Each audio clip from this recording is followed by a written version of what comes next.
በጣም ብዙ ሰው ጉዳዩን እንደ ጉዳይ ብቻ መታየው ነገር አይደለም።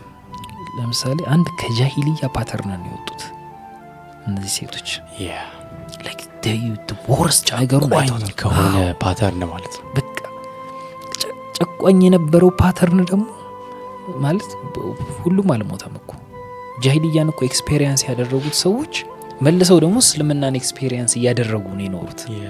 አዲስ ሰዎች አይደሉም ክሬት የተደረጉት። ለምሳሌ ጃሂልያን ሪቫይቭ ያደረጉት ሌሎች አዲስ ሰዎች መጥተው አይደለም አይደል ሪቫይቭ ያደረጉት ራሳቸው ሰዎች ጭንቅላታቸውን ለውጠው አቲቲዩዳቸውን አስተካክለው ምልከታቸውን ሁሉ ነገራቸውን ጋያቸውን በረሱል ሰለም በቁርአን በሐዲስ ኖት necessarily በቁርአን ላይ እንትን ብለው ነው ቤዛ አድርገው ነው ሶ ራሳቸው ሰዎች መለወጥ ችለው ከዛ ደግሞ ለሴቶች እንዲህ አይነት ክብርና ፍቅር ሲያሳዩ what would you say? ሱብሃንአላህ